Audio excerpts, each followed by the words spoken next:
Getting all your information from the legacy media is like trying to stay healthy by eating nothing but a diet based on gas station food. A hot dog with a Band-Aid on it.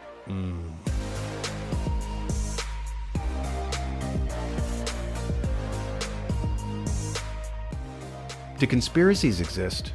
19th century British Prime Minister Benjamin Disraeli wrote, "The world is governed by very different personages from what is imagined by those who are not behind the scenes."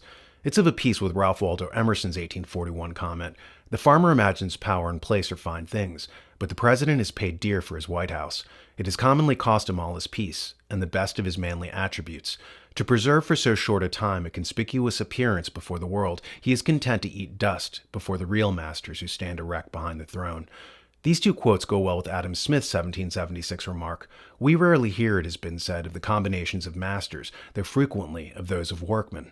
But whoever imagines upon this account that masters rarely combine is as ignorant of the world as of the subject." So Smith was calling you ignorant if you didn't think that the masters, i.e. the oligarchs, got together to hash out plans for social control. Of course, Smith grew up at a time when it was universally acknowledged that all of history was a history of the masters conspiring, like the conspiracy where Julius Caesar was stabbed in the Roman Senate, or the conspiracy of the Bolsheviks in Russia who brought about the Communist Revolution. Today, though, we're taught that conspiracies don't happen, and contrary to what Adam Smith asserted, if you believe that wealthy oligarchs attend meetings, you're ignorant. So, when did the term conspiracy theory come about? The answer is that the CIA created the term to stigmatize questioning in 1967. See here. In an era of rampant surveillance, government secrecy, and whistleblower crackdowns, more and more questions have arisen over the actions and intentions of the U.S. government. But regardless of how doubtful we may be of its justifications, we're taught to just accept the explanations that are given. And if we don't, if we acknowledge the gaping holes, well, that just makes us conspiracy theorists, a pejorative term that for years has been cast on those who have been bold enough to ask questions.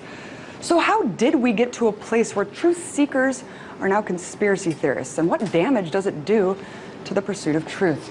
Talk about all that and more. I'm joined by Lance DeHaven Smith, a professor of public administration at Florida State University and the author of a new book called Conspiracy Theory in America. Lance, thanks so much for joining me. Pleasure to have you on. I'm glad to be here. So, Lance, you've done a lot of research on the concept of conspiracy theories, the origin of the term.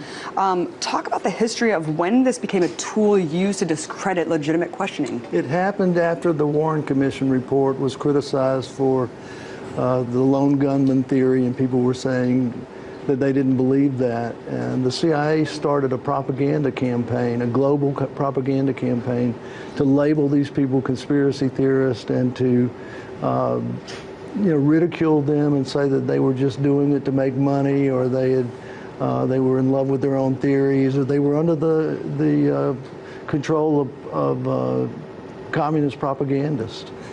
So what the establishment wants to do is create a dumbed-down population that's mentally disarmed and doesn't possess critical thinking, a society of men and women who have never developed pattern recognition, because that's all so-called conspiracies are, noting a pattern of unscrupulous behavior. Aristotle talks about how people with uncultivated minds don't have pattern recognition. He writes, "And so for this reason, brutes are not accounted of imperfect self-control, because they have no power of conceiving universals, but only of receiving and retaining particular impressions." So brutes, or savages and children as he adds, see the world as random. They don't notice patterns, universals. Like a dog, they're not aware of the laws of nature. They're not conscious of repeating sequences of events. John Stuart Mill talks about this in Considerations on Representative Government, where he says that a person of cultivated intelligence understands that government is made by men, whereas a person of low intelligence sees government like a dog sees a building. He assumes it grew up out of the earth like a tree. He feels like he must obey it like a law of nature, like he obeys gravity. He writes, "They regard it as a sort of spontaneous product, and the science of government as a branch, so to speak, of natural history. According to them, forms of government are not a matter of choice. We must take them in the main as we find them. Governments cannot be constructed by premeditated design. They are not made, but grow. Our business with them, as with other facts of the universe, is to acquaint ourselves with their natural properties and adapt ourselves to them." A dog, for instance, isn't aware that a building is constructed. He thinks that it sprouted out of the ground and grew there.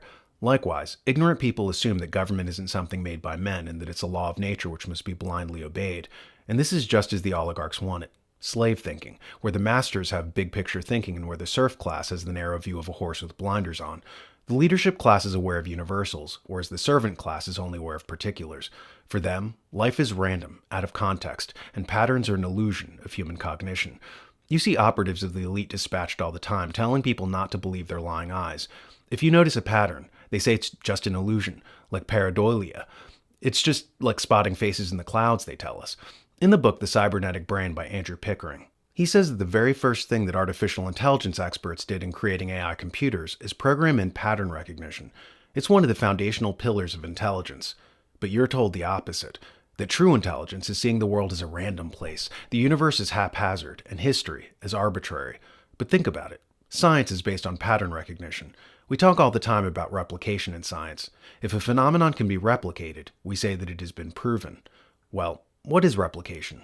It's a pattern that repeats. How did our ancestors create the calendar? They could do it because they noticed a pattern where seasons repeated. They noticed the stars moving in the same cycles. This led to astronomy, timekeeping, agriculture, and almost every other field of science that makes modern life possible.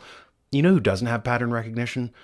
Tiny illiterate tribal cultures who see the world as random, as magic, who perceive the building as the dog does, like a tree that sprouted from the ground. And this is the way the global elite want you to perceive reality. Charles Fort had a good word for the apostles of this mental malware: conventionalists. Conventionalists are people who promote the official TV narrative of things spoon-fed to them by the ruling class. They like to call themselves skeptics, but they're oddly never skeptical of the narratives of the powerful. They're only ever skeptical of the impressions arrived at by the powerless. They're deployed to tell you to stop thinking so much and to use mass media as your screen memory, like an alien abductee who's had his mind scrubbed and his recollections replaced with fake incidents. Beware the conventionalists. In any time period, he would have been called the ignoramus. Well, he would have by Aristotle, Adam Smith, John Stuart Mill, and every other great thinker from the past. Their monumental struggle was uncovering the great patterns that make up reality, the underlying algorithms which actuate our cosmos. Remember, the Greek word for cosmos means order. Our wardens now see their job as obscuring those patterns, of telling you there's no order, and reducing you to the level of a brute, for whom life is random, out of context, and haphazard. The John Birch Society provides a national program designed to counter the big government agenda and to restore our rights. Standing for constitutional freedoms for more than 60 years, the John Birch Society has been the force that protects and restores American liberty and independence. Check them out at jbs.org.